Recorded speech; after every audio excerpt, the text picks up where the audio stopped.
December মাসে যখন বাড়িতে গেছিলাম অনেক করা ভিডিওই তোমাদের সাথে আর শেয়ার করা হয়নি, সেগুলোই ভাবলাম আস্তে আস্তে তোমাদের সাথে শেয়ার করি। আমি এখন এসেছিলাম মামা বাড়িতে প্রায় 6 মাস পর, সবার সাথে দেখা, তাই আনন্দের অনুভূতিটা যে কতটা বেশি সেটা বুঝতে পারছো।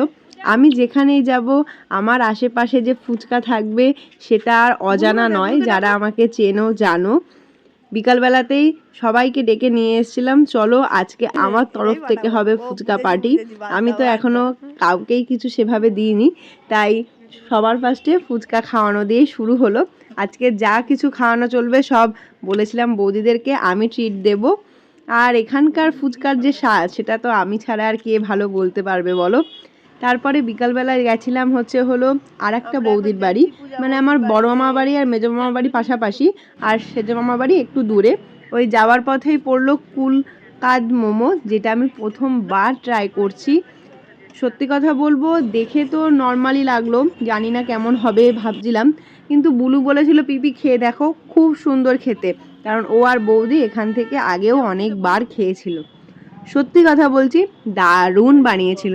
যারা যারা ওই বটতলার মোড় থেকে ভিডিওটা দেখছো অবশ্যই একবার ট্রাই করতে পারো, ভীষণ সুন্দর বানিয়েছিল।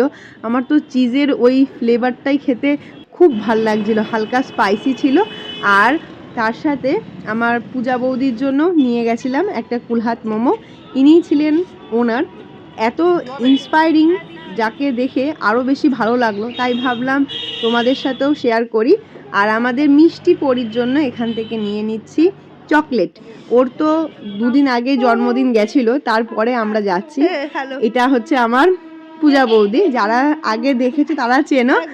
আর এই যে ছোট্ট মিষ্টি বাচ্চাটা, এটা হলো আমাদের পরি।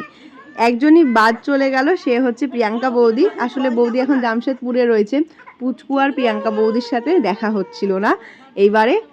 আর এইখানটায় দেখো একদম যা সুন্দর করে অ্যাক্টিং করছে কান্নার, আমি তাই ওকে বলছিলাম ভালোই তো, ছোটবেলায় আমিও এরকম করতাম। ওকে এই পঞ্চুটা আমরা হরিদ্বার থেকে এনে দিয়েছিলাম, তখন অনেক ছোট ছিল, এখন তো বড় হয়ে গেছে, এটা বেশ ভালো ওকে লাগছে। আর বড় মামি পেছন থেকে হাসাহাসি করছে। আমরা সবাই মিলে আর কি খুব সুন্দর বলতে পারো একটা সন্ধ্যা কাটালাম আমার বাড়িতে। তারপর ওইখান থেকে চলে গেছিলাম মাসির বাড়িতেও, সেই মুহূর্তটা শেয়ার করা হয়নি। যখন আমরা চলে আসছিলাম তখন পরীর ভীষণ পরিমাণে মন খারাপ করছিল, কেন আমরা চলে যাচ্ছি। পরের দিন সকালবেলায় আমি চান ঠান করে এসেছি বড় মামির কাছে। আসলে আমার খুব ভালো লাগে এই আদর ভালোবাসাটা পেতে। বড় মামি চুল মুছিয়ে দিচ্ছিল আর আমাকে বলছিল অনেক কথা। মেজো মামির সাথে এবার দেখা হয়নি, মেজো মামি আসলে দাদার কাছে জামশেদপুরেই রয়েছে। আর আসার পথে আমরা নিয়েছিলাম দুটো মাফলার। এখন তো অনেকটাই ঠান্ডা ছিল ডিসেম্বর মাসটাতে, তাই সৌরভের জন্য আর কাকুর জন্য দুটো মাফলার নিয়েছিলাম। আর আমাদের হালি শহরে এই ভূমি মোমো সেন্টার, যেটা আমার সবথেকে বেশি ফেভারিট, সেখান থেকে মোমো।